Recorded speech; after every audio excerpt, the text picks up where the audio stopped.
Let's see if this works. Let's go. We're live, ladies and gentlemen. Shout out to 624 2026. I'm just going to finish sharing this out now that I saw. So I don't know if the chat's back. It said chat disconnected. Please wait while we try to reconnect. Had a storm roll through. It was actually really beautiful. Just kind of, listen to the rhythm of the falling rain. So Bitcoin, right, at 59K. The topics that we want to really touch on here, probably going to go for about an hour. Want to stay consistent, right? And we want to have better Bitcoin conversations, guys. The space is in dire need of it. If we make Bitcoin culture and education more healthy, together we rise. If we make Bitcoin more powerful, we make XRP and Solana and Ethereum and Litecoin and Cardano and Midnight and Monero and Zcash, the whole stack, guys, together, right? If we keep having players that are losing their bags, getting rinsed by like meme coin trenches and presidents like, gaming, whether it's on the oil markets and the oil futures, or it's a meme coin, so better conversation is how we actually coordinate our liquidity and we make a better impact together. If we really care, like that's, man, I was in a Bitcoin space, right? I was rolling through, and someone was. It's so funny because they were noting the smaller size of the room, and they were noting, and this is like a project that's been around for a bit, and they were like, "How do we grow community? Like, why are we having this problem?" And it was so funny, bro, because then they were like, "Oh yeah, like we believe in freedom of speech, but we don't tolerate anything other than Bitcoin." And I was like, "Bruh," and I left to illustrate the example. It's like Bitcoin is powerful, but Bitcoin does not exist in an echo. It's not alone in the market. And if you're modeling the market and your goal is what Satoshi was trying to do, like liberate the people, right? Like how do we economically empower a decentralized global network? And we do that by sharing this education information. My brain was just like, oh, you never finished sharing this through these chats. So here I am going to really quick finish sharing this in a couple of these discords. Shout out to everyone rolling through, man. We're going to talk a little bit about Bitcoin. We're going to get an update on the Emurgo Yoroi situation, bro, which is wild work. But right now it looks like one of the best things you can do is actually nothing at this point, because basically they've identified this vulnerability. Okay. So for folks that don't know the Yoroi Emurgo thing, if you don't know, congratulations, you aren't at any risk. So apparently, last I heard, there's about 16 million ADA trading at 16 cents. So it's not like it's a huge dent. But then again, like if ADA recovers, like I'm sure the community hopes that ADA recovers, back to $1, then if you lost 100,000 ADA, right, that might be only 16 grand or something, but that's not nothing. That's not nothing, and so 16 million ADA is a lot. That having been said, word is Emurgo is going to try to make this right, but we've heard all kinds of things. So do your own research, okay? But so I guess if you created a seed phrase with the Yoroi wallet and they just did some update, here's where it gets a little shady, guys. And for folks that don't know what Emurgo is, it's one of the 3 founding entities of Cardano. So you got input output with like Charles, that's kind of them. They were given 2 billion ADA at Genesis. Remember that ADA yields every 5 days, direct liquid. That's sales pressure, if we're being honest here. So IO and Chuck, one founding entity of the 3, 2 billion at Genesis. Cardano Foundation, they're the dude in Switzerland. Fred, he has like the vests and the little dapper caps, and they were given 650 million ADA at Genesis. Now think about that, right? These folks are supposed to getting us stable coins, listings on tier 1 exchanges. Just the basics to help us thrive. Nothing. And then the third one was Emurgo based out of Japan. And word is when you kind of peel back some of that onion, you get to like more organized non-official entities is, I guess, the way that I would like put that, in Japan. And that's where the initial coin offering also happened, was in Japan, and there's a substantial amount of Bitcoin involved in all this. So there's a lot here, right? So this Emurgo farm had 2 billion ADA at Genesis, right? Being able to yield. They created this wallet called Yoroi. Couple of things that are kind of centralizing about that. It would default like where you stake your ADA and where you delegate your vote essentially to Yoroi, which then created this like concentration of power. So like for folks that don't know, Cardano has a treasury, and it had at one point like well over $1 billion, like a lot of money, a lot of money. If this was like a publicly traded company, having that cash, powerful. And when you're a founding entity and you were given, remember, there's 45 billion ADA total that will ever exist.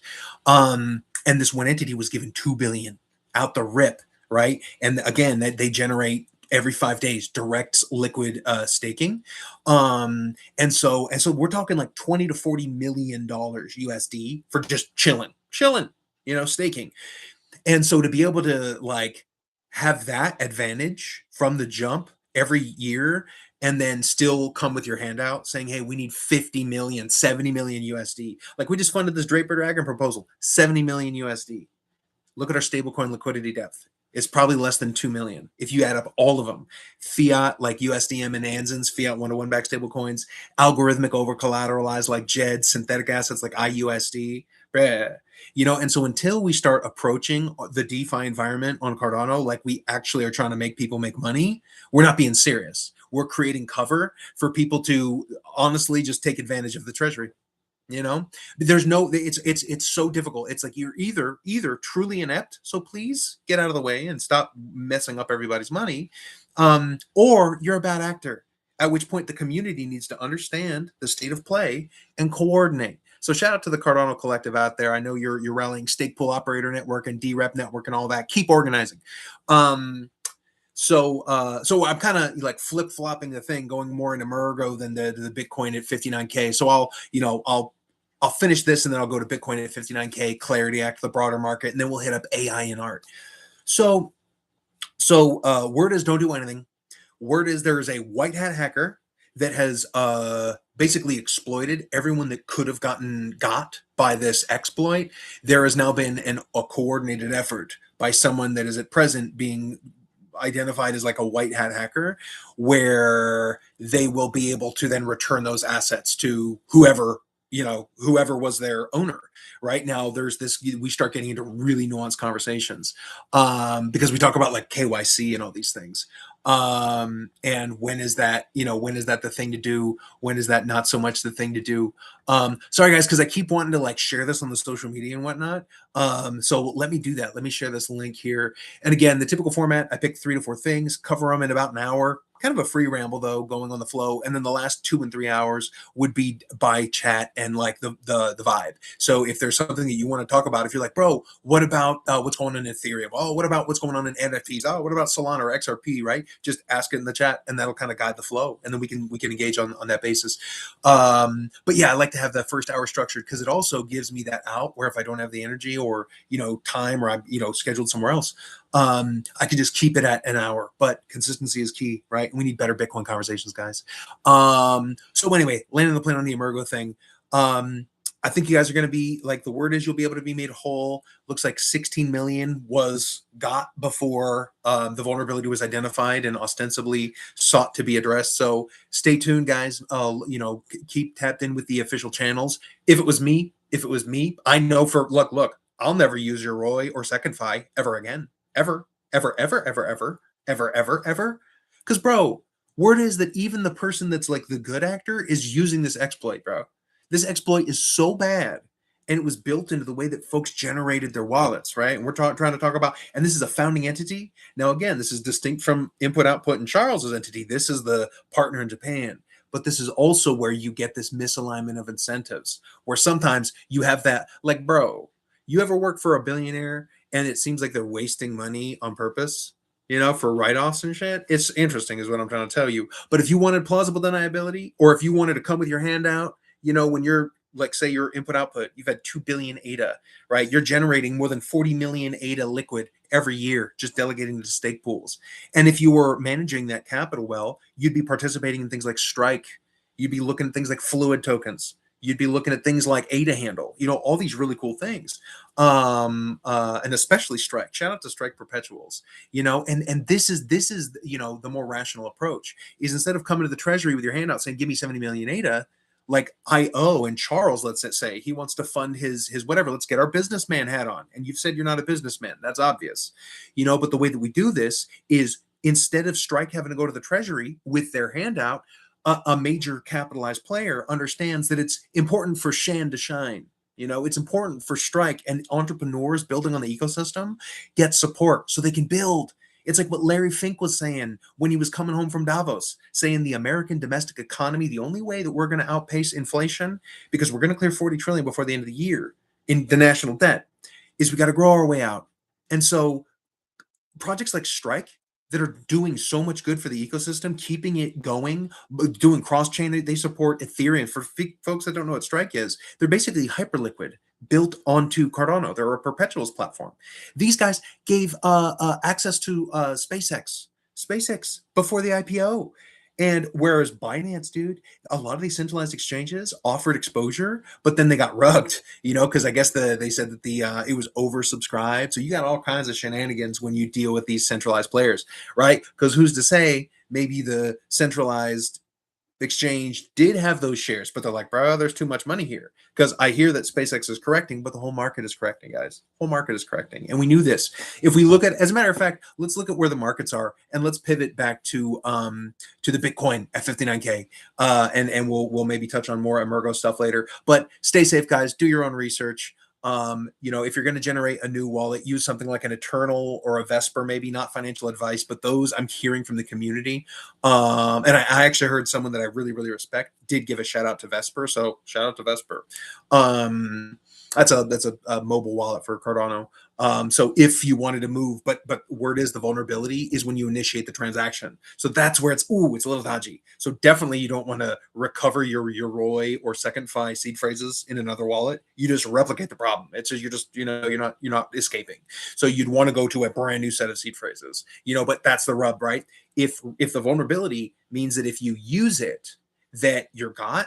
You know what I mean? So until we know more about where is is it a man in the middle situation? Is it all these things? So hold tight. You know what I mean? And let's hope that Emurgo acts honorably. But anyway, Bitcoin, guys. So Bitcoin drop. I'm looking at CoinMarketCap. We're looking at 59,339. My contention here is that Bitcoin below 69,000 is artificial. It's suppressed. It's shorted. It's institutional level players that are putting price suppression on Bitcoin's price. Here, let me. I keep not sharing this, bro. So let me do this. Just going to different chats and shit. Shout out to Edge. Let's go, Edge. That's who I wanted to give a shout out to as well. Yeah, they're dope. They're dope. Shout out to Edge and shout out to Trend Scales and shout out to shout out to all the builders, bro. Shout out to the builders. Shout out this guy's got your dad is what is his thing. Shout out to your dad. Shout out to Shan. And then so yeah, round of the bend here, guys. Just about there. One more. Scoobity dee dee dee. We're live. We're doing it live. Man, that shit was crazy. Old dude who threw his jacket and it was just getting all belligerent. Shout out to to whoever's watching. I really do appreciate your support, man. Whether that's shenanigans or Zachy or who knows, bro. I do appreciate you. Yeah, man. Shout out to shenanigans. Shout out to Dixie Flat. Shout out to Crimson Cow. I think that's the name there. Yeah, sweet. Okay, good. We're good. Disseminate it through the discords. It is what it is, guys. The goal and the discipline, right? We create every day. So 59K, guys. We know Clarity Act is coming. Okay. We know from the Strait of Hormuz, what did Iran do? Peace upon the people of Iran and the world.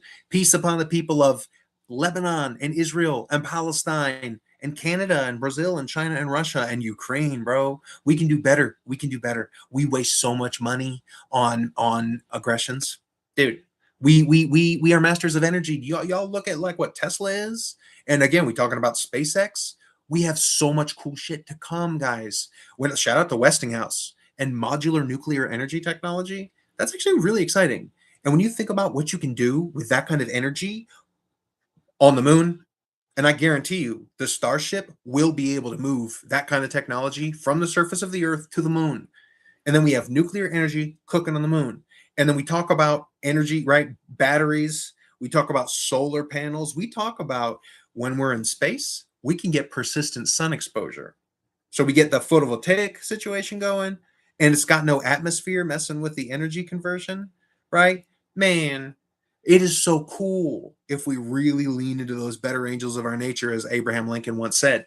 But anyway, guys, so when I see Bitcoin touching 59K, we've heard people are whispering that, oh, maybe it'll go to 40,000. Bro, I've heard suits with real bags. They're trying to get you guys scared. And they're in all of the normal rooms and shit, dude. So and shout out to them because they're like they're saying it. They're saying that they're trying to shake people out, because when you think about this, guys, in a world where we know that we're going to aggressively print on the dollar, there's only one instrument that is going to be able to take the place of the dollar for international trade.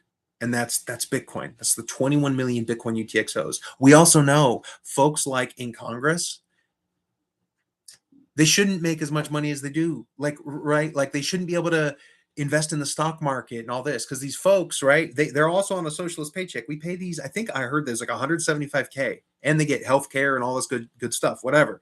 But then they're able to invest in the private market, So when we understand that that's real, dude. That's real. Just like the oil, remember we like 60 days ago, someone made like $60 million in minutes because they had insider information.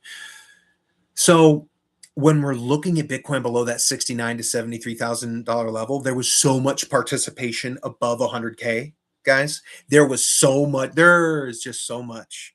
Okay.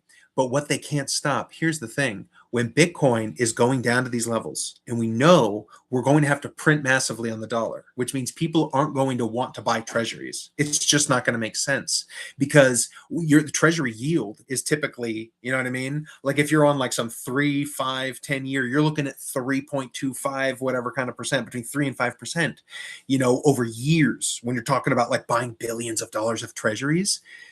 But when we know we're going to print dollars so aggressively that there isn't a rational market, no one's going to be looking for 3% denominated in dollars when dollars are going to inflate 10% or more. So enter the 21 million Bitcoin. There is no other asset that exists. When Ethereum and Solana have infinite supplies. That's why I personally don't, prefer them, and the limits of the accounts model. I like that XRP has a supply cap of 100 billion. There's 62 billion in circulation, so there's a lot of dry powder, about 38 billion.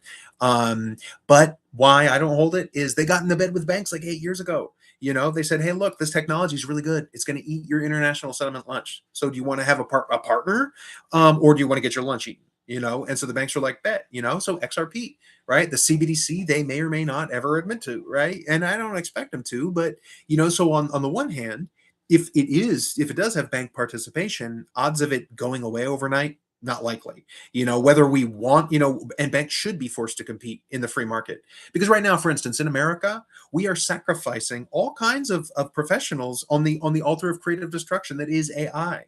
Right? Let's say you are a front office person, right? You spreadsheets and emails, right? And you get that email saying, "Hey, Barbara, congratulations on the new baby. I know in the new house, but unfortunately, we're gonna have to lay you off because as much as we love your spreadsheets and your chipper attitude, Claude is $5,000 a year, and you are 73K plus benefits and all this. So sorry, right? So if we're going to subject every man and woman trying to have a job in America and the world on that altar of creative destruction, like, hey, it's a free and fair market, banks and insurance companies must also be forced to compete. And that's the beautiful thing about like open source freedom technologies and things like the internet.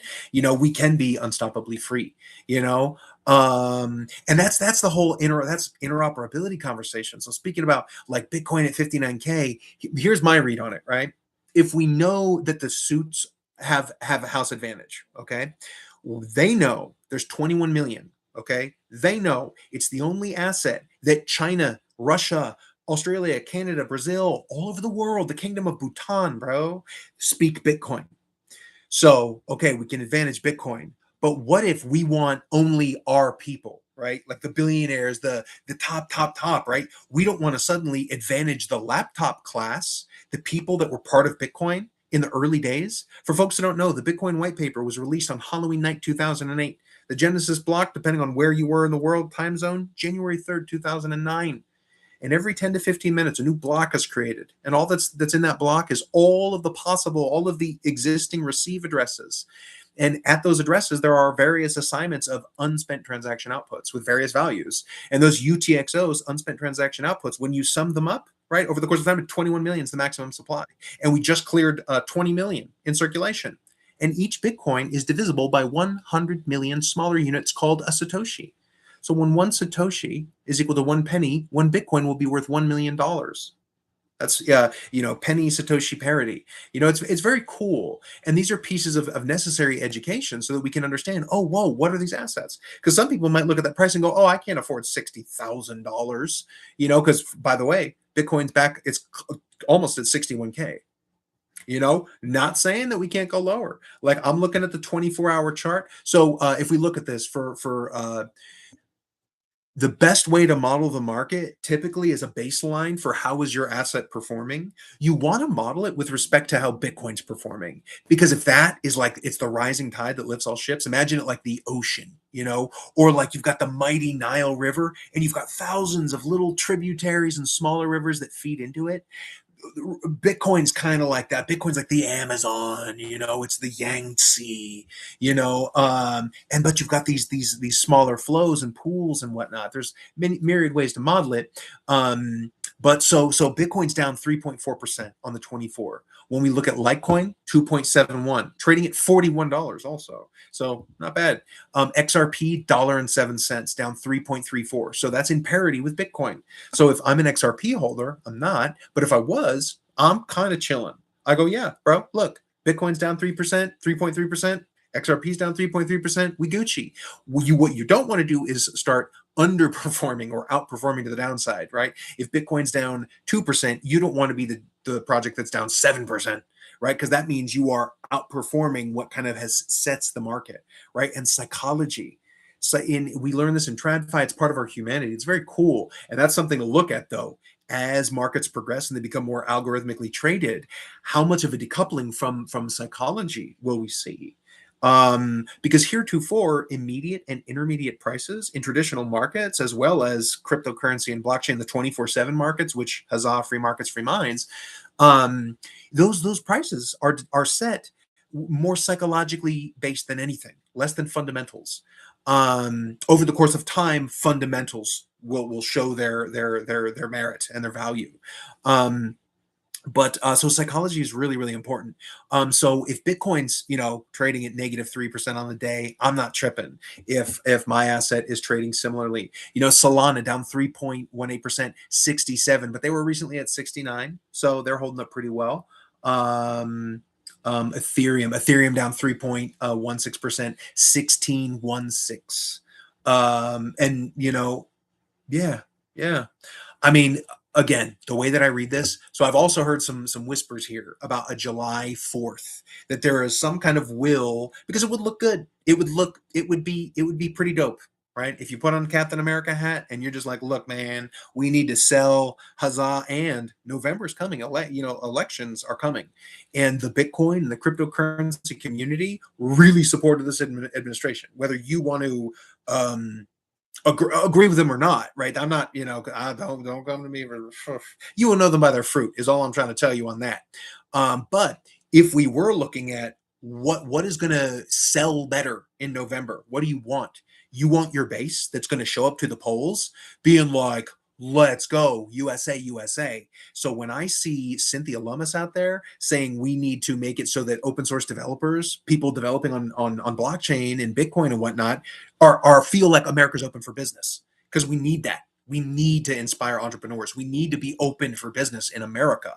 And so, guys, Clarity Act is coming. I think it's far more likely that Bitcoin is charging back towards 100K than it is like 40K. I think we get the Santa Claus rally that we were deprived of this last October. And guys, I'm gonna be telling you, institutional manipulation is what's doing it. Like, look, whether we want to, again, just kind of like the president, not assigning any whatever, but it is a fact that Michael Saylor and Strategy sold 32 Bitcoin. There was a psychological impact. There were also greater market forces. We've got all what's going on in Iran and peace talks and all this, right? But they sold 32, and then the price dropped 10K, and then they bought 1,500. So a centralized player, Wall Street, the suit, the people that we really are trying to decouple of the money from state from are, and they're winning, right? So we've got one player Strategy that has 840,000 plus of the 21 million maximum Bitcoin set that will ever exist. So, and when you know about Stretch and Strike, these are yield products that Michael Saylor is now offering. And Michael Saylor said, if I have to sell Bitcoin to fund those dividends and those yields, it is what it is. Now, the reality is he's got a lot of options. But at the same time, the Bitcoin holders, they're saddled with that. So it's kind of like it's incorporating a bit of the fiat industrial complex, right? And dude, like Strike is 8% in a year. Stretch is like 11.25 paid out every 2 weeks. Very aggressive yield. And no one's talking about Winter. Y'all know what Winter is? It's the inverse of MSTR, guys. He has a Bitcoin short. So if you're just Bitcoin only and you're not opening yourself to like a broader conversation about what these things are and you don't employ a different strategy, you're basically accepting, like right now, Michael Saylor and some of these ETFs, a little bit of BlackRock, are like the Federal Reserve. They're our printer on the Bitcoin set. Now, the cool thing is there's no limit to the dollar printer. So even if the people of the world unite and we're like, we're gonna compete, it's an infinite ocean. With the 21 million Bitcoin set, bro, we can compete. We can compete. And they can't change that rules. They can create synthetic Bitcoin. They can play dashboard and settlement times. But how do we make the markets more honest? We migrate supply from centralized exchanges and custodians into self-custody. And if we get more of the supply and we reduce the float, that means when these big institutional players say, oh yeah, I'd like 1,500 Bitcoin, you don't have like a Binance or a Kraken or a Coinbase or whatever going, okay, bet. Like, like we'll can we get that to you in the next 10 days? Right. And then why is it when you go on these exchanges, if you want to sell your Bitcoin, like if go try to see what you could sell it for, why is it always that like you could sell it for 59K, but you can buy it for 61?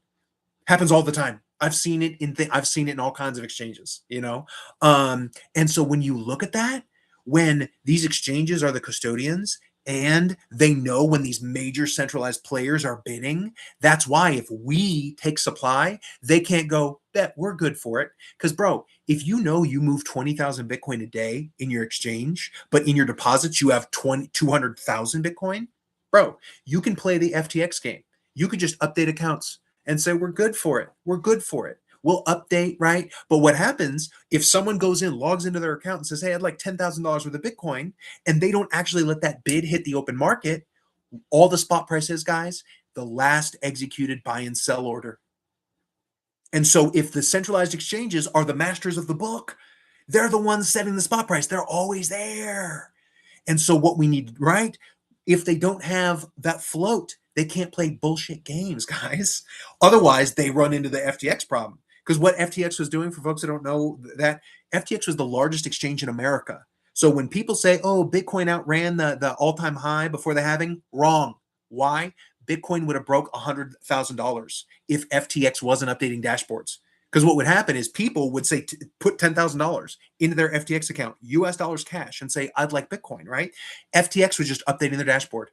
So whatever your login username, it's like, great, Johnny Be Good has a tenth of a Bitcoin. But FTX was going, nah, fam. And they were routing your dollars. So that was decoupling your bid from the spot price. And then they were flowing that to their FTT token and then borrowing against that, doing all kind of shenanigans. So, and I'm not saying Coinbase and Binance and Kraken, right? But that is the games played with the float and the dashboard. Now, legally, U.S. Publicly traded companies have a 24-hour settlement time. So what that means is, if I'm Michael Saylor and I'm bidding the market. I'm not doing some OTC. I'm not going to getting on with like Adam Rush or Peter McCormack or whatever, some Bitcoin like Marathon Digital, right? Not doing some OTC thing. But I call them up and I say, hey, I want 1,000 Bitcoin. You know what I mean?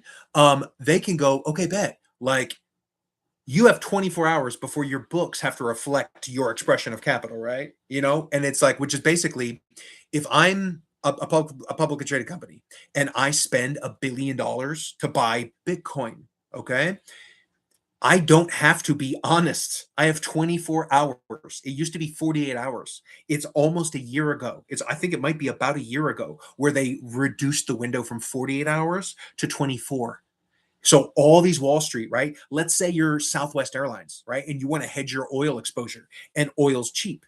That's what a lot of these companies do. Like airlines are easy to go out of business because they don't have a good oil. They have dedicated dudes and women that are playing the oil markets. Because if you're an airline, you're burning oil. Anyway,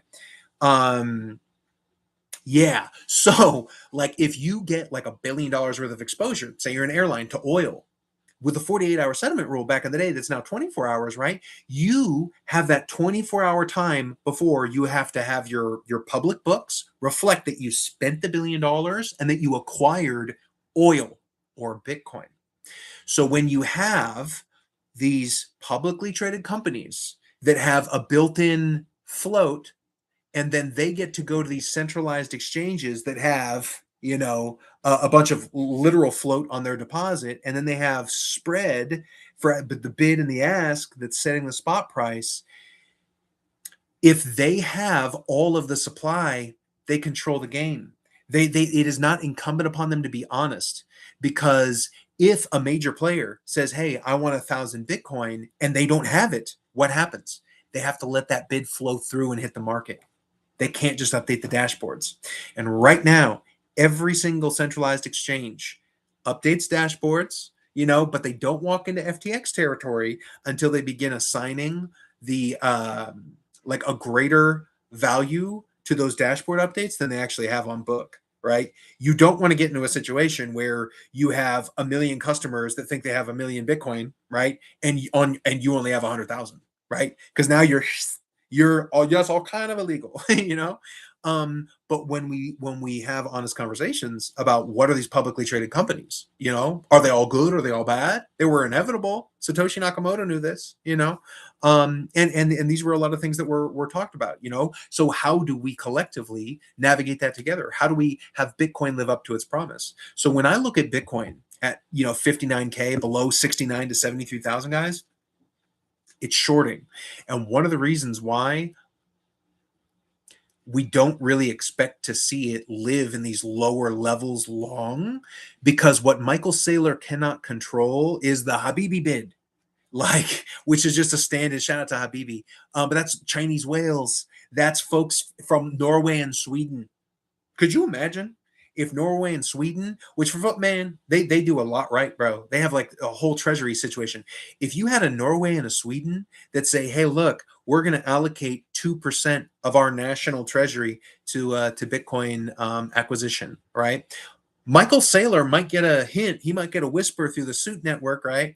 But he can't stop that. And if those countries are savvy, they're going to be watching what we're seeing right now in the markets, which for my money, guys, it's institutional manipulation. This is the Martha Pelosi cook, right? No relation to Martha Stewart, who I guess you got a little bit for like insider trading. And then, of course, Nancy Pelosi seems to outperform people whose job it is to invest in the stock market. Why is it? Because she's passing legislation, guys. That's the point that I'm really also trying to nail here, is I think we can't not look at Bitcoin's price right now paired with the influence of politics and Clarity Act. This is why I think we are more likely to be cooking towards 100K towards the end of the year than we are 40K or any of the super bullish or bearish talk.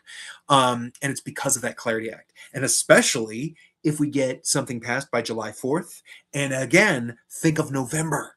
That is an interesting forcing function. So even if they want to kick the can, and these man, These folks have been kicking the can like crazy. Like they have not been serving the American people. That's my take. That the political apparatus, such as it exists, is not representative of the people. Is as charitably as I'll say that right now. But so yeah, taxation without representation. I don't know what you. There's all kinds of things you can call it. But yeah, but that having been said, the powers that be know we got to have a solution to the dollar. We're gonna have to print. We know, God, dude, real estate is at an all-time high in the valuation, but there's no buyers. We're breaking records for the number of like single family homes and even like business real estate, commercial real estate. The amount of available properties without a correction, but with no bids. And that's the thing, right? Like the spot price. And that's why things like Bitcoin, Litecoin, Cardano, Ethereum, XRP, these things, these 24/7 markets, it's so powerful. And whereas real estate, it's a slower bid and you go on the comparables, so there's a lot there. The prices of real estate aren't quite the same, but at the end of the day, it's a similar concept. The last executed buy and or sell order, and typically they're commensurate, someone's a buyer, someone's a seller. That is what sets the value, right? And the same thing happens at the markets. If you're in a little town in Utah, yeah, man, Utah, bro. I've heard a lot of different things, right? Depending on whatever, but there's a low unemployment rate. A lot of people own their homes apparently in Utah, right? But imagine, well, Utah is kind of a special case because they have a lot of cooperative folks. Mormons have they have a big balance sheet, guys. I keep thinking, bro, like I used to joke.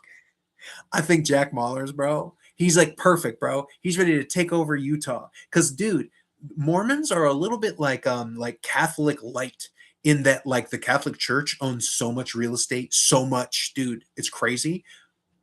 If for folks that don't know, like churches have a lot of money, but the Mormons have a lot of money. So think about that, bro. What if the Mormons were like, bro, and they were like, we're gonna get 100,000 Bitcoin, or oh my god, all right. What if they went like the 144, right? In the Bible, there's a number. Their number was the 4,400 or whatever. You could do all kinds of shit. Hey, right? You could even argue, right, that like fiat monies fund wars. Guess what, right? Like, whereas these other currencies are not. So it would be interesting, right? Seeing folks starting to accept tithes. Could you imagine, bro? If churches started saying, hey, look, we'll accept tithes in Bitcoin or these other, or Litecoin or whatever, shout out to Zcash and Monero. Could you imagine?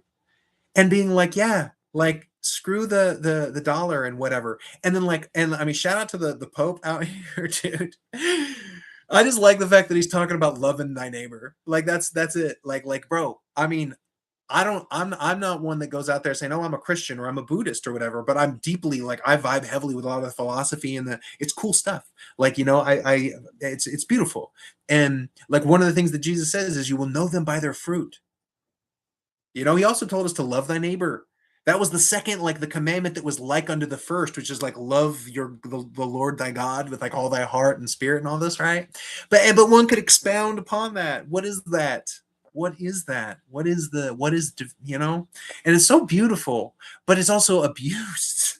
And so when I see whether it's the Pope or just that the preacher on the corner, bro, when they're making of themselves a light, as Buddha is said to have said, his last words or whatever, that's dope. That's really cool, But yeah, man, could you imagine if the Mormon Church started being like, bet we're going to start acquiring Bitcoin and establishing a strategic reserve? That's brilliant. You know what I mean? And I'll just keep waiting for Jack Mahler's to be like, hi, fellows, with his XXI. Again, I think Bitcoin and self-custody, that's the way. But back before the whole fiat industrial complex that Michael Saylor introduced with MSTR, I was looking at XXI as kind of a new play for if you were looking for alternative exposure to Bitcoin L1, because man, when MSTR the Bitcoin treasury model, a lot of people are talking a lot of mess and they don't know what they're talking about. Okay. Any company that's revenue positive. So basically, if you're a successful company, you can adopt a very sound Bitcoin treasury strategy. And if you're publicly traded, you can become a publicly traded Bitcoin treasury company, right? But I'm talking about like, imagine something like Cold Stone Creamery, I don't know. I don't know if they're whatever. Someone was saying Wendy's. I know that they're publicly traded. Yum Brands. A shout out to Steak and Shake or whatever that's accepting, Litecoin and Bitcoin and whatnot at the point of sale. Very, very savvy. Man, these rambles, man, it goes broad. Yeah, Mormons, the church, tithe and Bitcoin. Shout out to you, just loving that neighbor, being good people.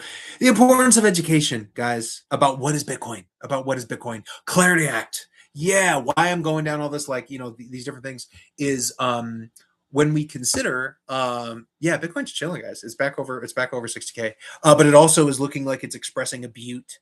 So we see we see it hit 59. And then we also see a radical recovery, actually. Look, we see a heavy bid at 59.7 that takes us to 66.11. Those are interesting. Those are interesting shapes, So I would look at maybe unpacking those volume profiles. 38.91, 39, 38.91, 37. 33, 30, 29. I'm just looking at some of the volume profiles in 24-hour, rolling 24 hours. And so what's interesting, guys, if you look as we rolled down from 62.7, 24-hour volume was in the 20 regime, 24, 26, da da da da da. Then as we recovered, we hit a 30. So that means that underlying we have active bids. That's that Habibi can look like that, bro. And then down in the trough at 59, 24-hour volume picks up to 37, 37, 38, 39. Then we go up 40,000 impulse. So someone bid with a fat book or with leverage, on one of these platforms, but then we see 42, 42, 42, 42. So I'm looking at a book. I'm looking at books kind of meeting and finding that yeah, man, it's so interesting. It's so interesting. But remember, this is pre-Clarity Act. So the way that I kind of model this, like, if we look at what are some catalysts, right, without assigning too much weighting to them, what are things to come? I think we are more likely to get Clarity Act passed than not. I don't like Clarity Act. I think banks are building an advantage, like they're pushing back against stablecoin DeFi yield. Now, we folks have already innovated and discussed different ways around that. Things that look like credit card reward systems. Where you might get some commensurate amount of points. It's not U.S. dollars. However, in that platform, you can also da da da woody woo. Free markets, free minds, and exchanges and whatnot. So yeah, while I'm not enamored with Clarity Act, I think it will pass. And when you look at November is coming, guys, it's June 24th, right? So June, July, August, September, October, November. We got 5 months. Okay. So yeah. Yeah, guys. I mean, if you know that you want to get those votes, I'm going to tell you there is not anyone that's going to be going into this November election in the United States feeling comfortable about where they're at. And where I'd want to be. Look at the stat. How many pro Bitcoin candidates and pro cryptocurrency and blockchain candidates, how many win? Their win percentage, very, very, very, very, very high. Again, I believe, it would be really dope to see a Melanesi mayor's project. Imagine getting 30 and 40-year-olds to run for like local mayor, for local office, and their platform is bringing hope back to the hometown. HOPE is an acronym for How Oppressed People Escape. And how do they do that? They trust their gut, GUUT, which is also like a long Germanic form of good or gut. That's the grand unified UTXO theory. It's acknowledging and understanding that the interoperability, where you maintain self-custody, sovereignty, when you go between, say, the Bitcoin set, 21 million Bitcoin, to the 84 million Litecoin, right? We look at the Monero set. It's infinite, but its issuance rate closely tracks Bitcoin. You look at the 21 million Zcash, also UTXO based, and you realize, oh my gosh, when we are able to arbitrage, because how do we make Sailor more honest? We don't want to run to fiat, so what do? We use the silent swaps, the Leo dexes, the Houdini swaps, the Thor chains, crypto rabbit holes and event horizons, and blockchain freedom tools to migrate some of that value from, say, the Bitcoin set, 21 million, to the Litecoin set. Why? There's only 4-1, guys. And think about this. Now that we know we impose honesty on the markets when we remove supply from centralized exchanges, into self-custody. Think about this. Can you afford $60,000 to pull one Bitcoin into a self-custody wallet? I can't.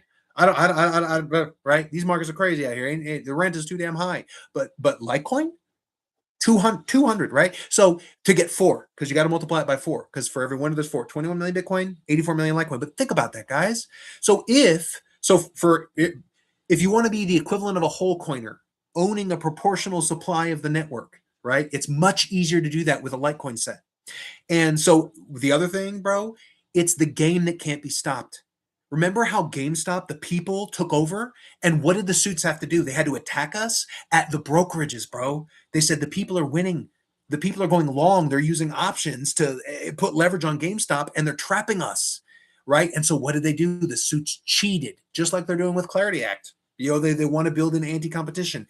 Dogecoin, when the people understood, ooh, we can run Dogecoin up and create decentralized freedom liquidity and freedom capital for new players and participants, right? What did they do? They started throwing lawyer letters at Robinhood, which is like an app on a phone, so you can access these things, right? Like I think they probably had SpaceX exposure. They had all kinds of stuff.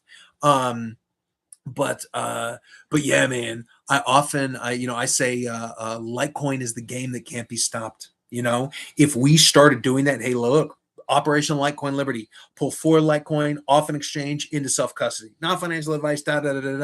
But if we did that, right, we would start a game that couldn't be stopped. Suddenly, all of the order books globally have to get more and more and more and more honest because they have less float, and word is Binance has like a tremendous float of Litecoin, and they've been using the Litecoin layer to extract liquidity. That's what they say. And so one of the ways to stop Binance from having that much influence, and this doesn't just go for Litecoin, it goes for anything. But if Solana and Ethereum have an infinite supply, you can't set as a goal for your community, like, let's go, guys, let's pull 4 Litecoin off an exchange, right? But you can do the math and figure out, okay, how many, like I did the math on Solana. It was like something like 16 or 19 Solana for every 1 Bitcoin. So something like this, right?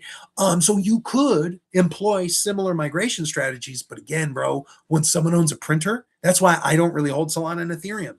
If I'm trying to escape infinite fiat inflation, why am I trying to escape infinite dollars for infinite Solana or Sol, right? Whereas if I know, sorry guys, if I know there's only 21 million Bitcoin, bro, I know, okay, we can win this game. We can force the bid to hit the spot price. So whether it's Michael Saylor or Larry Fink, we all making money because they don't have the float, right? But right now they have a lot of float, and so that's why I say Litecoin in the market right now offers the people an opportunity, because you can't pull 1 Litecoin off an exchange. Most of your friends can't, but I bet most of your friends can pull 4 Litecoin off, which means Litecoin right now, the people of the world could start boom, boom, boom. And what happens to that spot price, guys? It would not take many of us. Because remember, that's like pulling a whole Bitcoin out of circulation for less than $200. So if we start doing that, right, and think about that, and that's the other thing about these toxic Bitcoin maximalists, is that is the proposition. The way in which to create a healthier environment where we maximize. Imagine if people modeled the market like that. So these toxic maximalists will treat you like you're saying to blow your life savings. I'm like, nah, bro. Do you wish you had 1 Bitcoin? Do you have one? Probably not. There's only 21 million, right? What if I told you the equivalent to be that successful on the Litecoin network? You need 4. So grab that, and just in case it catches on. Furthermore, think about this. People are always saying, how do we get people adopting these assets? I maintain to this day, the greatest baby shower gift that you could probably give anyone, 4 Litecoin on like a crypto steal or in a hardware wallet. Could you imagine at a baby shower today and then add 18 years on what is Litecoin, the 84 million, going to be in 18 years, just like Bitcoin? Could you imagine gifting someone like 100th of a Bitcoin for a baby shower? That's another, but again, when we look at the growth paradigms possible, when you start thinking, guys, do you guys know that Litecoin has a 4-year block reward halving? Guess when the next one is? Less than 400 days. It's due July 2027. So the Litecoin block reward halving, remember, it's 1 behind Bitcoin. Last halving in April 2024, the Bitcoin block reward dropped from 6.25 to 3.12. So 3.125 Bitcoin really issued every 10 to 15 minutes, okay? The Litecoin ledger right now is issuing 6.25 still, like Bitcoin was back before the last halving. And it's every 2.5 to 5 minutes, because the block reward speed, it's one of the reasons why Litecoin is better. It's faster. And you have MWeb privacy. Litecoin is just better. It can do everything Bitcoin can do and then more. And it's about 12, or rather 13 to 16 times more native energetically efficient, because the S-crypt elliptic curve cryptography relative to SHA-256 and the calculus of the curves and the ways, and CPU versus GPU in the mix. But so sharing this knowledge and understanding that, like, think about that. You bet, all right, fine, I'll get 4 Litecoin in case they catch on, right? And like Zcash, right? If you're going to sit here and you're going to bro, 21 million, same, just like Bitcoin Cash, right? So like, you could not even believe that it has a future, right? But you can say, hey, I appreciate your spirit. I know that you're trying to create like decentralized freedom, whatever. You're inspired by Bitcoin, and UTXO-based interoperability, guys. If that Bitcoin Cash runs, or the Litecoin runs, or whatever, and you want Bitcoin, and that's suddenly doing 10, 20, 30x, get some more Bitcoin. Use one of these non-KYC freedom crypto open source infrastructure, free markets, free minds of the world. Let's go. Open source unstoppable. I believe in the people. That's why I spend my time talking about these things, because that education is powerful. Like, bro, if folks knew about Operation Litecoin Liberty, if we just said, yo, right? Could you imagine if every Ethereum and Solana and XRP holder were like, okay, I'll buy 4 Litecoin, and they all did, bro, we would have Litecoin cook over $1,000 like that. And then once we did that, because bro, the route would be, right, we retake $50, because Litecoin is diamond floor. $50 Litecoin is like 69,000 Bitcoin. So we say, okay, guys, we get Litecoin back to 50, right? And then when we go to 50, 69 for the culture. From 69 to 100, right? Round number, 3-digit regime. 100, 420, right? But also all-time high of Litecoin is about 386. But if we target the 420, it's more mimetic. So then everyone, as we're doing this Operation Litecoin Liberty, and we're saying, bro, do you have 4 Litecoin? Why would I do that? Because we're finna moon it. Like, all of us are gonna moon it. And think about this, right? They're cutting Monero off at the exchanges. Litecoin's still quietly chilling everywhere. Litecoin moves more liquidity across the world than Bitcoin does most days. More than many stable coins. Because before stable coins existed, Litecoin was low key, that liquidity layer. So it's like, if we start coordinating and like teaching people about, yo, do you understand that the people can control the Litecoin supply that's only 84 in a way that we can't do with Bitcoin right now, right? Bitcoin's market cap, 1.21 trillion. Litecoin, guys, 3.17 billion. Do you understand, right? So it's like, but it's UTXO based. It's in every exchange. Bitcoin's 17 years old. Litecoin's 14 years, coming up on 15 this October. And it's everywhere, right? Whereas like Caspa, shout out to them, UTXO based, 29 billion hard cap supply and all this, but they still need to distribute that ledger. They need to get people mutually agreeing that it has value, right? So it's harder to go from Caspa to whatever you want. Whereas if you have Bitcoin or Litecoin, you can get to anything. So that's the thing, man. So imagine if Ethereum and Solana and XRP and all these people, right? Because then they're sitting on Litecoin bags that they can turn into whatever they want. If they want more Solana, but why walk away from a 10x, right? If they put $400, right? It's less than that, $200 for Litecoin right now. So they put $200 down, and yeah, it will say it's worth $2,000, and or whatever the hell, and they want more Solana, they want more XRP or whatever. Do that. But what have you done? You've been a part of freedom and liberty. You've helped create a decentralized freedom. And if we get that flywheel going, because that's the thing, is they can't stop the Litecoin layer like they could with GameStop and even Dogecoin. Because back when we got Dogecoin cooking and GameStop was run by brokerage firms, right? So that was typically at like the Fidelity, Franklin Templeton and all this. So the suits called up their buddies and said, don't let the people go long GameStop anymore.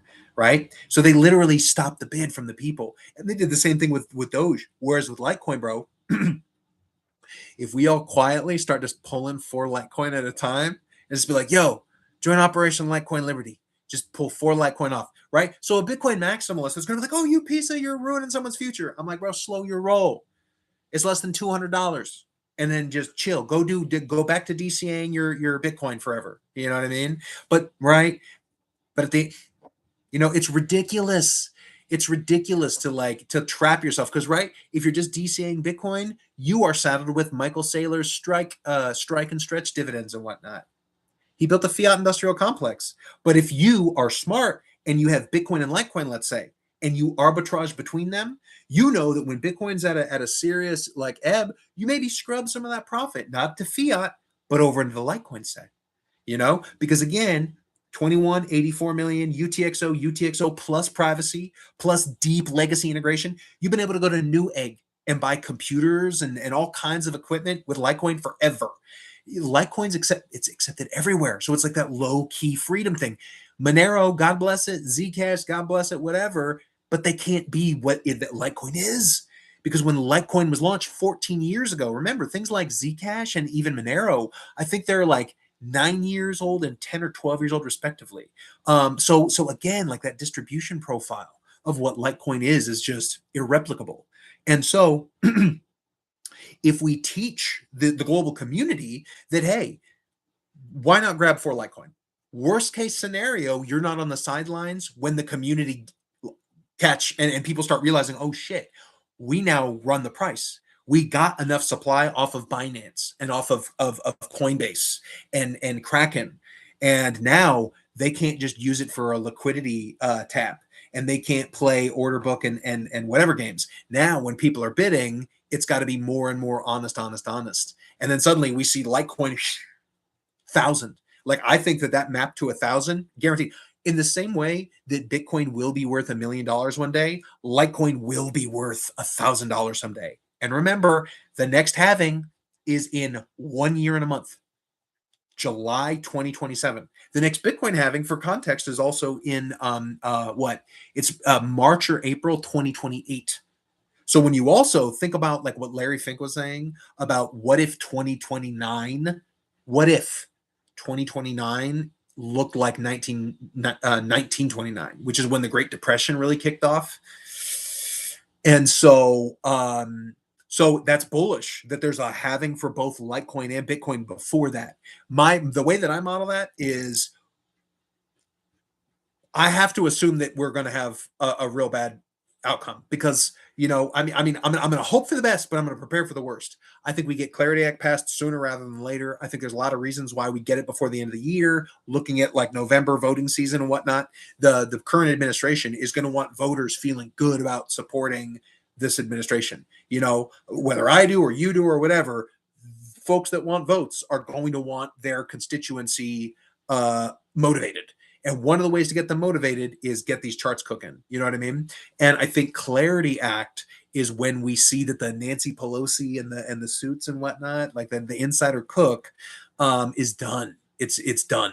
Because then once Clarity Act is passed, they're kind of saying, okay, we got ours. You know what I mean? And it's an unfortunate reality, bro, but that is the kind of shit you're looking at, and that's what the market's doing right now is they are synthetically trying to shake out the laptop class, before they moon it, because when Bitcoin starts taking over, when we hear that international trade, like, guys, I believe that the model here is tariffs where the stick and crypto is the carrot. We get a conversation happening with tariffs and fiat, but I say, okay, now that we've pissed each other off in fiat land, what if we have an accord and we treat each other fair on the Bitcoin layer? So let's do oil trade. Let's do iron ore. Let's do wheat and corn.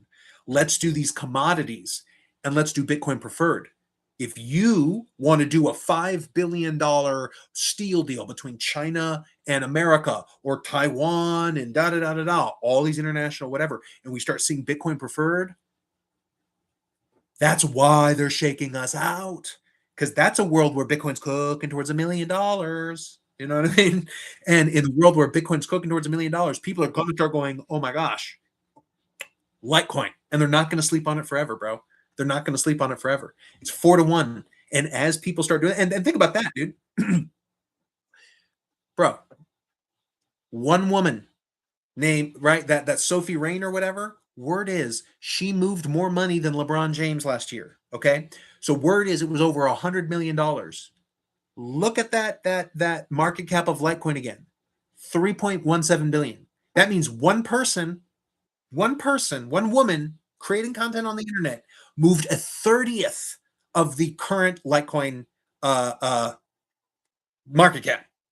Could you imagine if we start hearing about these Litecoin ladies that lit the lane and these Bitcoin baddies that bought the block that start taking some of that content creator money and locking it into the Litecoin layer, and then suddenly we're celebrating these ladies because they're the engines of freedom.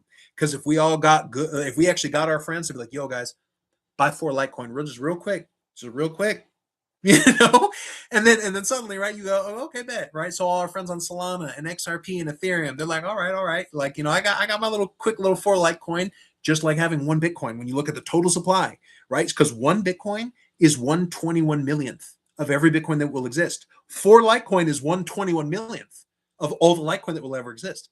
That's why when you calculate a Bitcoin normalized unit, you just take the maximum supply of whatever asset you're trying to calculate it for, divided by 21 million, and you get a number. So like Cardano ADA, right? There's 45 billion. If you take 45 billion ADA divided by 21 million Bitcoin, right? So 45 billion divided by 21 million, you get 2,142.8, right? But we just round it up to 2143 or 2150 if you like. But then, right, you do 2150 times 16 cents. It's about, I think it was like 365 something dollars. It's like less than $400. So now you got a Bitcoin normalized unit. For every 1 Bitcoin, there's 2,143 ADA, right? And so if we started all working like this, so we get that baseline level of support. So it's like, bet, if Monero is successful as Bitcoin, I've got close to that equivalent. Now remember, it's an infinite supply. That's the one knock on Monero. But I love Monero, and I think there's a lot of value in privacy, just in general, which is why I think Zcash, right, Litecoin MWeb, and Monero, I love it. I love it. And if you're a U.S. citizen, you have a Fourth Amendment right to privacy in your persons, papers, and effects, and all this business. Shout out to the chat. We're at 1 hour. Thank you, man. Everyone that's rolled through, dude. I really do appreciate you. Just checking the whatever. Let me see if I can boost this really quick. Just shout out some folks on social media. Because let's see. Yeah, I'll probably go for another little bit. Actually, you know what? I'm just gonna let it roll. If folks roll through, folks roll through. The important thing is creating the content and starting to have better Bitcoin conversations. So this is the thing, man. So like I was saying. So let's see. So I think I covered Bitcoin, Clarity Act. What else? I already covered the Emurgo Yoroi thing. AI and art. That just came up in another conversation. It was like musicians using AI and art, and I'm like, not really a big fan. But anyway, better Bitcoin conversations, because now we're past the first hour, and honestly, I think it's a more important thing to talk about. Yeah, man, I was in the space, and you had a Bitcoin maxi, obviously, that is trying to say, how do we grow our community? How do we get more people participating?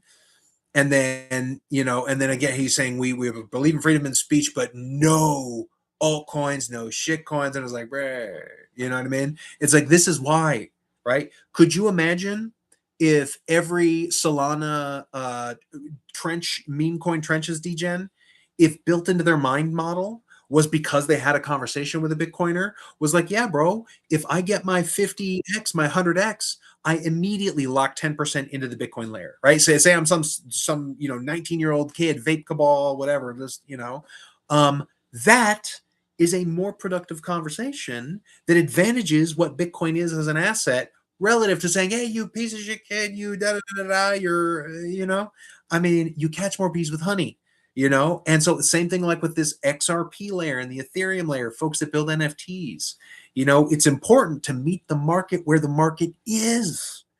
You've got to meet the market where the market is. And that's a very difficult lesson. Like everyone, even people that are really adept at trading the markets and understanding human psychology and whatnot, we have to often remember to decouple our own biases that we impose on the market. One of the biggest mistakes, that I remember Dogecoin, dude. I call it the $30 billion of dumb, right? And I promptly sat there and missed out on all the money that could have been made in Doge, right? Because why? I was modeling the market like me, right? I was saying that's irrational. It's like there's no supply limit. It's a dog. It's silliness. And then meanwhile, I sit there and watch the thing go $1 billion, 2 billion, 3 billion, 5, right? And it's just cooking, right? But then I learned, thank you, Doge, right? And then for some of these other, blockchains and whatnot, learning that sometimes maybe a meme coin is some of the best marketing that you could do. It's also the fastest liquid layer of blockchain technologies. So instead of being a Bitcoin maxi going, oh, you're terrible, imagine this, because I do believe meme coins will evolve into something called quest coins. The way that you get a community to stop the pump and dump, you give them shared objectives and goals. So imagine this. What if the next Solana meme coin that we saw run, 5, 10, 20, 30, $50 million market cap? What if that community said, bet guys, for every $1 million that we add to this meme coin market cap, we're going to buy one Bitcoin. And that's going to be a community treasury. So think about that. You get this meme coin that runs up to $50 million. What if they make good on it? What if they algorithmize that into the smart contract and into the liquidity pool so that as that they're cooking that meme coin and it's just that community is acquiring one Bitcoin every $1 million that it's going. And now, even if it corrects, that whole community can huzzah. And then what if they say, whatever you have left, that's how much you participate in the Bitcoin treasury as well. So if you dump all the bags, like an asshole in the community, so we start creating these forcing functions that make people become better actors, working in their own interest. They actually make more money, and so suddenly what meme coins are begins advantaging Bitcoin and competing with Michael Saylor, but using the $5 to freedom crowd and these young folks. Because again, if you have $100 at the end of the week, at the end of the month, like, bro, I don't know about you, I have had to live by a spreadsheet.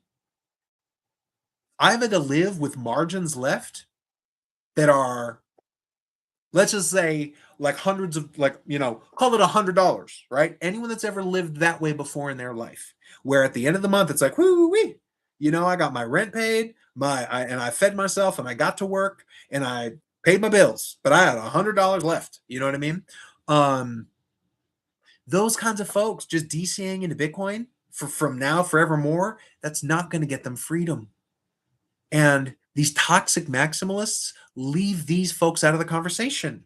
And so when you start peeling back the layer and say, well, why was a Dogecoin? And why is the Solana meme coin trenches the Solana meme coin trenches, right? Yes, there's a reality that is also highly gamified. You're very unlikely to have success. There are very real cabals. The model is basically you have a billionaire that can fund 10 KOLs, 10 charismatic people. He says, I'll pay you $100,000 a year to run your mouth and get people running after tickers, right? If one kicks off, you guys all agree, cool. If you can figure out a way to launch one, cool. Just make sure your boy got aloe. And then these 10 charismatic folks get retail chasing tickers.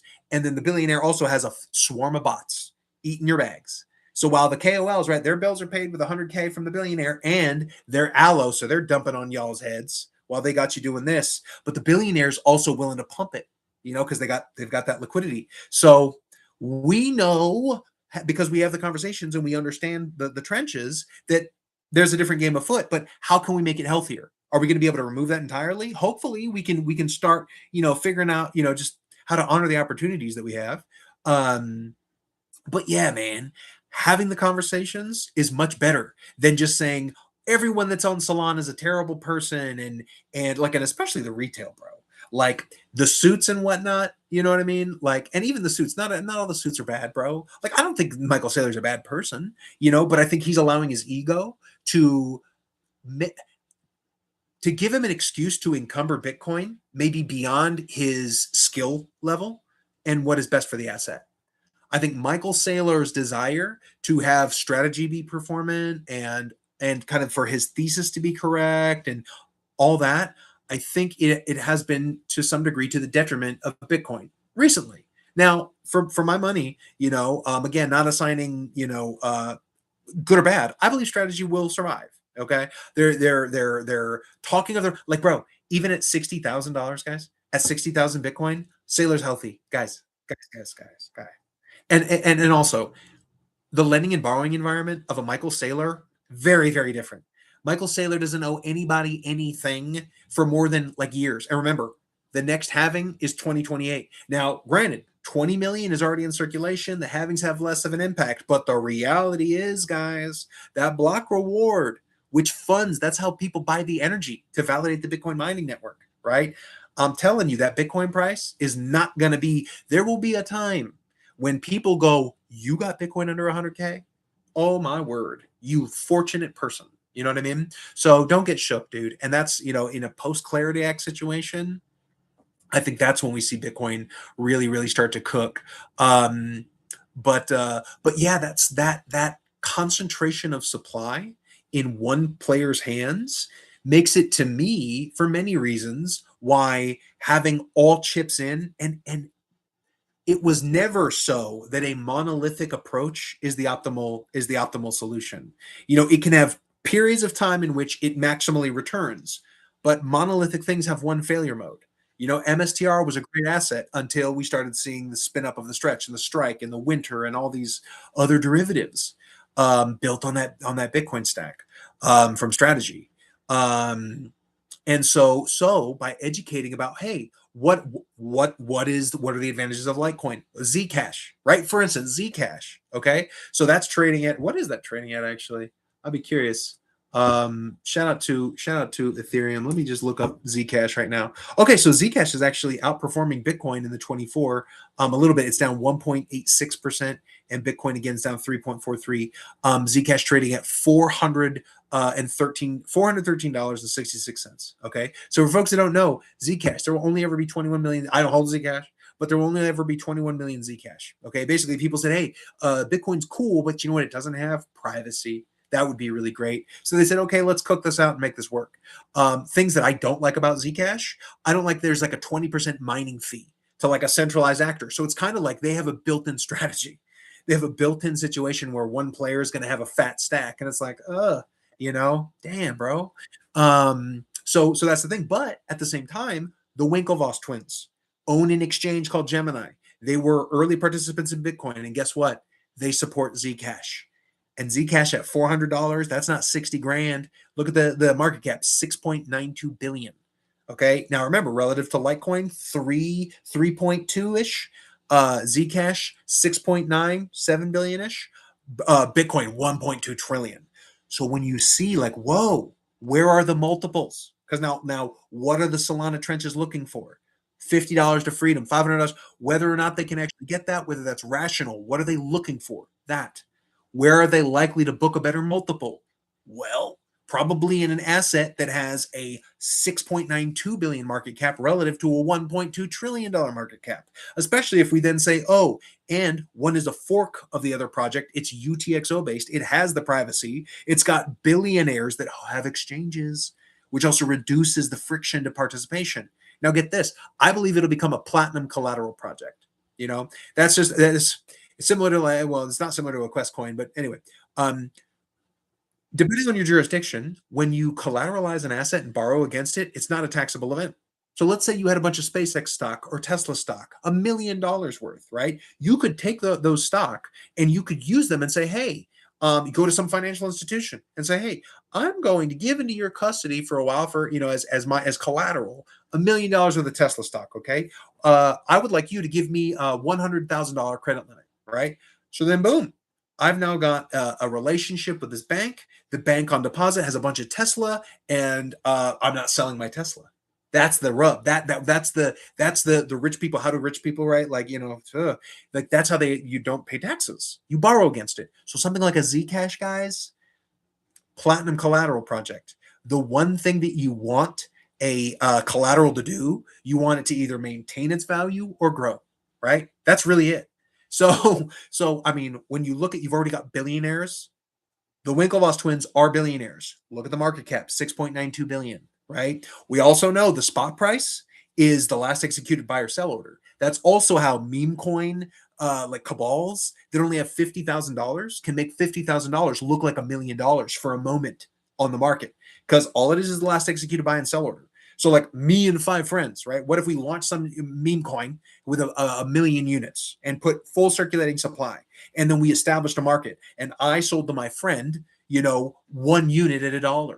Well, boom, the spot price of that asset is $1 million market cap. there's a million units in circulating supply, BS meme coin, worth $1 million. But then when you look at the wallets, liquidity available, $50,000. So there's these things, and these are really important pieces of conversation. That's why volume profiles matter. That's why, again, when we look at the fundamental definition of a currency, the first quality is the hardest. Or there's three things that define a currency, right? Mutually agreed upon medium of exchange, two, store of value, and 3, a unit of account.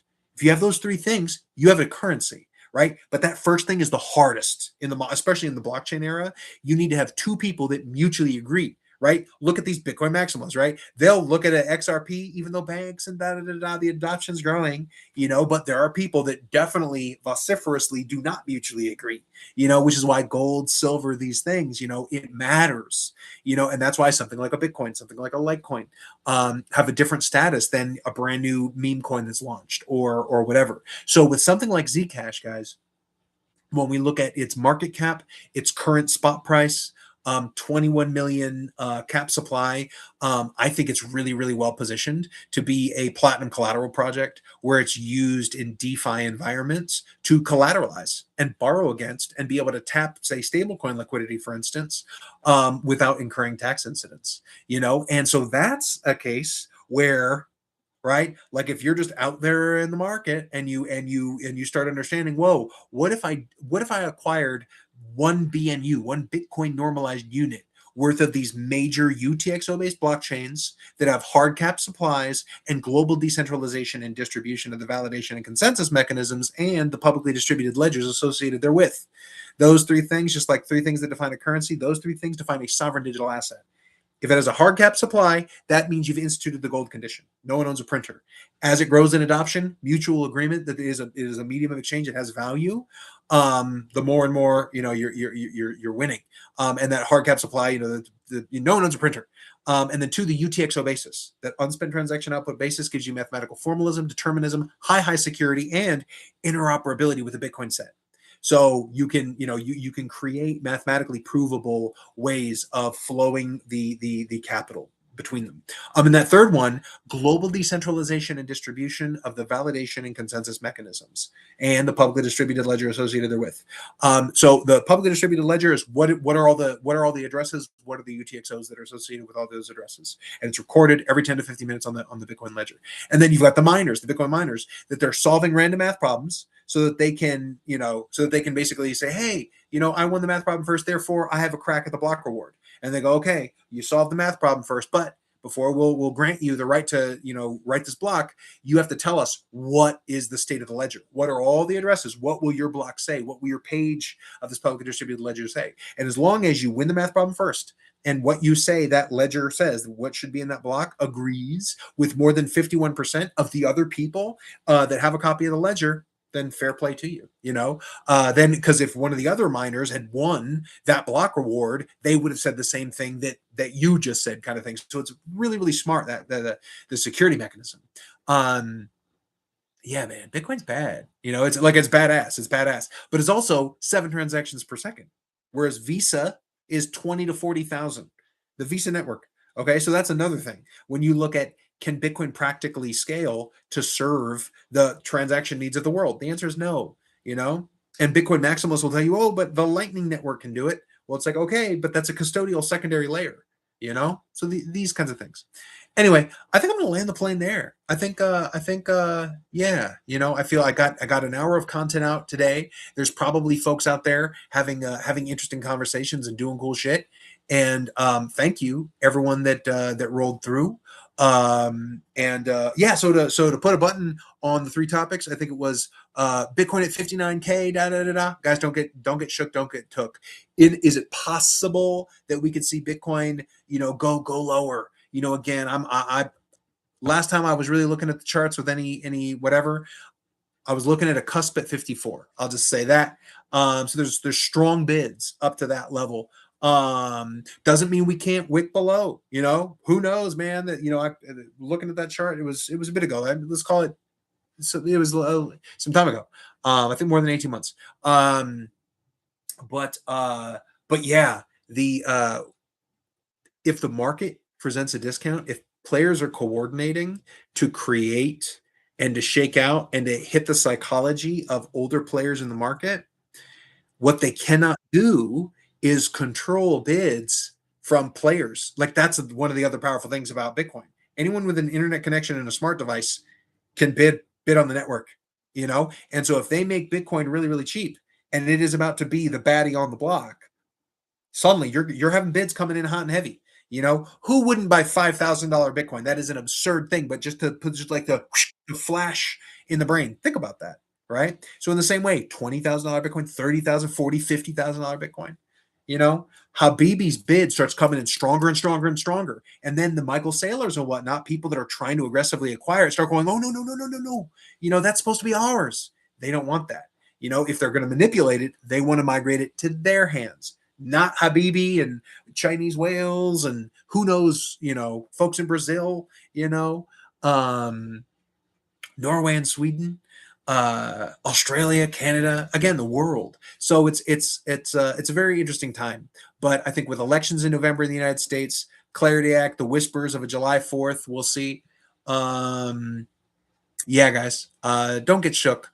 Education is important. We so need better Bitcoin conversations, you know, especially when meaningful participation and coordination that advantages and honors all these communities.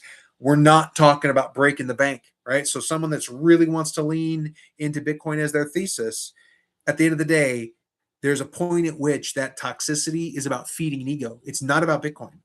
And that's one of the other sad things about creating an environment that is permissive of antagonism and evil behavior to some people that don't even have Bitcoin, guys.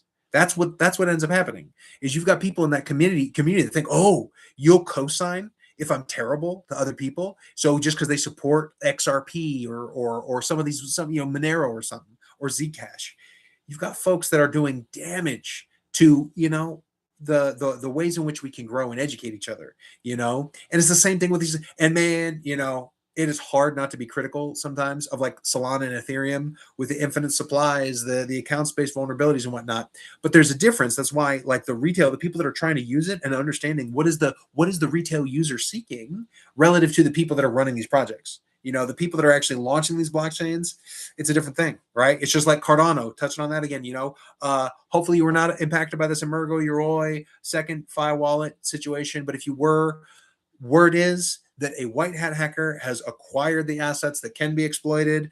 And so stay tuned, keep in touch with the channels. And as the community learns more, I'm sure we'll all exchange that information to stay safe. But it does sound like right now the best action is probably no action. Yeah, so cheers to you guys on the 6/24/2026. I hope everyone had, what is today? Is it a Tuesday? Is it a Wednesday? What is it? It's a Wednesday. Yeah, man. I hope everyone had a great Wednesday. Shout out to Mr. Casket. Shout out to the Soul Asylum. Shout out to the Fuzzy fam of XRP. Shout out to Shan and Strike Perpetuals. I'm just giving shout outs to folks. Shout out to the Litecoin VM crew, Circle Crypto. I think the Litecoin Summit I think it's a 2-day event. I think today's day 2. I haven't really watched anything, but I've seen that there's videos and whatnot out there. Shout out to the Pep fam. They're concurrently merge mined on the Scrypt network. You can concurrently mine Litecoin, Dogecoin, Bell's Coin, Pepcoin. Pepcoin is PEP. It's like the Frogcoin network. It's the Pepecoin network. So it's kind of cool. So I think great argument for if you wanted to get like Pepe PEPE running on Ethereum. What if you got some proportion of that community that said, yo, let's go to our own dedicated network that's back to proof of work that also inherits the security of Litecoin and Dogecoin and this concurrent mining network. So it's very cool, and that's lives at the meme layer, right? And I'm not telling you to go blow your damn life savings on it, but it's just like even in traditional finance, they say you want to take some speculative risks with about 5% of your portfolio, because one, you can get outsized returns sometimes by taking those risks, but it also gets you reviewing your portfolio. Classically, also, typically 10 assets is what you can meaningfully kind of keep track of. And just, do your own research, not financial advice, but yeah, there's ways to that we can help each other share information and create a culture in which that exchange can happen. Because it sucks, man. I here's a reality. I expect if I go into a Bitcoin room that people that even mention another blockchain are going to be at best removed from the ability to participate. At best, likely they're going to be attacked verbally. And then who knows what goes on in the. I've seen some terrible. A lot of folks that are in this whatever have seen, unfortunately, some terrible people that choose to do terrible things over something stupid. Like being like a Zcash holder or an XRP holder or a Solana holder that dares to walk through a Bitcoin space. It's just terrible. So yeah, any Bitcoin folks that are wondering, how do we do better? Drop the Max Kaiser recipe. It's the only way to have made Bitcoin a CBDC. Back when they were trying to get Bitcoin advantaged into law, so it's only Bitcoin. So then we would have been trapped, on the capitalist Titanic playing with BlackRock and Michael Saylor, and only Bitcoin. Man, free markets and free minds win, guys. Cheers.